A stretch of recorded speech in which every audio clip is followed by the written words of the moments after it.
നമസ്കാരം, metro star പ്ലസിലേക്ക് സ്വാഗതം. Big boss Malayalam reality ഷോയുടെ ചരിത്രത്തിലെ ആദ്യ വനിതാ ടൈറ്റിൽ വിന്നറാണ് ദിൽഷ പ്രസന്നൻ. ബിഗ് ബോസ് വിജയത്തിന് പിന്നാലെ ഡാൻസ് വേദികളിലും സജീവമാണ് താരം. ദിൽഷ ഓ സിൻഡ്രല എന്ന ചിത്രത്തിലൂടെയാണ് വെള്ളിത്തിരയിലേക്ക് അരങ്ങേറ്റം കുറിച്ചത്. ദിൽഷയുടെ തുടക്കം തന്നെ അനൂപ് മേനോന്റെ നായികയായിട്ടാണ്. ഇപ്പോഴിതാ ഇനിയും നല്ല സിനിമകളുടെ ഭാഗമാകാനാണ് താല്പര്യമെന്നും കൂടുതൽ നല്ല വേഷങ്ങൾക്കായി കാത്തിരിക്കുകയാണെന്നുമാണ് താരം പറഞ്ഞത്. തന്റെ വിവാഹം സംബന്ധിച്ച ചോദ്യങ്ങളോടും ദിൽഷ മറുപടി പറഞ്ഞു. ഒരു സ്വകാര്യ പരിപാടിക്കിടെ യൂട്യൂബ് ചാനലുകളോടാണ് ദിൽഷയുടെ പ്രതികരണം. നിമിഷ നേരം കൊണ്ടാണ് താരത്തിന്റെ വാക്കുകൾ വൈറലായി മാറിയത്. തന്റെ വിവാഹം സംബന്ധിച്ച ചോദ്യങ്ങളോടും ദിൽഷ പ്രതികരിച്ചു. ദിൽഷയുടെ വാക്കുകൾ ഇങ്ങനെ: പുതിയ സിനിമകളുടെ കഥകളൊക്കെ കേൾക്കുന്നുണ്ട്. എനിക്ക് നന്നായി പെർഫോം ചെയ്യാൻ കഴിയുന്ന സിനിമകളിൽ അഭിനയിക്കണമെന്നതാണ് എന്റെ ആഗ്രഹം.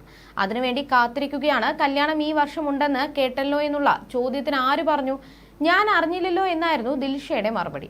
കല്യാണം എന്തായാലും ഈ അടുത്തൊന്നും ഉണ്ടാവില്ല. കാരണം ഇനിയും ഏറെ കാര്യങ്ങൾ എനിക്ക് ചെയ്യാനുണ്ട്. അതൊക്കെ കഴിഞ്ഞിട്ടേ ഉള്ളൂ വിവാഹം. കല്യാണത്തിന്റെ ആവശ്യമുണ്ടോ എന്ന ചോദ്യത്തിന് അതൊക്കെ ഓരോരുത്തരുടെയും താല്പര്യമല്ലേ എന്നാണ് ദിൽഷ മറുപടി നൽകിയത്. കല്യാണം കഴിക്കുന്നത് ഇഷ്ടപ്പെടുന്നവരും ഇഷ്ടപ്പെടാത്തവരും ഒക്കെ ഉണ്ട്. അതൊക്കെ ഓരോരുത്തരുടെയും ഇഷ്ടമല്ലേ. ഗോസിപ്പുകളെയൊക്കെ ചിരിച്ചു തള്ളുകയാണ്. ഒരുപാട് വലിയ ഗോസിപ്പുകൾ കേട്ടതുകൊണ്ട് എല്ലാത്തിനെയും ചിരിച്ചുവിടാൻ കഴിയുന്നുണ്ട് എന്നാണ് ദിൽഷ പറഞ്ഞത്. അതേസമയം വീഡിയോയ്ക്ക് താഴെ നിരവധി പേരാണ് കമന്റുമായി എത്തുന്നത്. ദിൽഷ പറഞ്ഞത് തന്നെയാണ് ശരി. വിവാഹമല്ല ജീവിതത്തിലെ ഏറ്റവും പ്രധാന കാര്യം. ദിൽഷ ലക്ഷ്യബോധമുള്ള വ്യക്തിയാണ്. റോബിന്റെ വിവാഹത്തിന് മുന്നേ തന്നെ അയാളെക്കാൾ നല്ലൊരു വ്യക്തിയെ വിവാഹം ചെയ്ത് കാണിക്കണമായിരുന്നു. വിവാഹം കഴിക്കില്ലെന്ന് എന്താണ് ഇത്ര വാശി? അവസരങ്ങൾ ഇനിയും വരുമെന്നും ചിലർ കുറിച്ചു. ബിഗ് ബോസ് കഴിഞ്ഞ് ഇത്രയും വർഷമായിട്ടും ചില ടോക്സിക് PR-കൾ ദിൽഷയെ വിടാതെ വേട്ടയാടുന്നുണ്ടെന്നും അവരുടെ വീഡിയോയ്ക്ക് താഴെ വരുന്ന മോശം കമന്റുകൾക്ക് പിന്നിൽ ഇവരാണെന്നുമായിരുന്നു മറ്റ് ചിലർ കുറിച്ചത്. ബിഗ് ബോസ് ഷോ കഴിഞ്ഞപ്പോൾ ഏറ്റവും കൂടുതൽ സൈബർ ആക്രമണം നേരിട്ട വ്യക്തിയായിരുന്നു ദിൽഷ.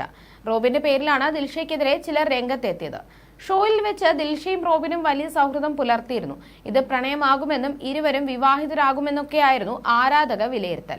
ഈ തരത്തിൽ ആരാധകർ ഇവരെ ആഘോഷിക്കുകയും ചെയ്തു. എന്നാൽ ഷോ കഴിഞ്ഞിറങ്ങിയപ്പോൾ ഇരുവരും തമ്മിലുള്ള സൗഹൃദത്തിൽ വിള്ളലുണ്ടായി. പിന്നീട് ഇരുവരും സൗഹൃദം അവസാനിപ്പിക്കുകയും ചെയ്തു. ഇതിന് പിന്നാലെയാണ് ദിൽഷയ്ക്കെതിരെ സൈബർ ആക്രമണം കടുത്തത്.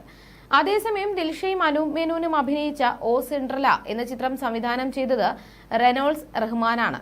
ഛായാഗ്രാഹണം നിർവഹിച്ചത് മഹാദേവൻ തമ്പിയാണ്. ബിഗ് ബോസ് മലയാളത്തിന്റെ ഭാഗമായ ശേഷം സിനിമയിലേക്ക് മികച്ച അവസരം കിട്ടിയ മത്സരാർത്ഥികളിൽ ഒരാൾ കൂടിയാണ് ദിൽഷ പ്രസന്നൻ. സിനിമ സ്വപ്നം കണ്ട് തന്നെയാണ് ദിൽഷ ബിഗ് ബോസിലേക്ക് എത്തിയത്. ബിഗ് ബോസ് വിജയിയായ ശേഷം സിനിമ അവസരങ്ങൾ നിരവധി വന്നെങ്കിലും അനൂപ് മേനോൻ സിനിമയ്ക്കാണ് ദിൽഷ ഓക്കെ പറഞ്ഞത്. കൊറിയോഗ്രാഫറുടെ റോളാണ് ചിത്രത്തിൽ ദിൽഷ ചെയ്തത്. മഹാദേവൻ തമ്പി വഴിയാണ് ദിൽഷയ്ക്ക് അനൂപ് മേനോന്റെ നായികയാകാനുള്ള അവസരം ലഭിച്ചത്.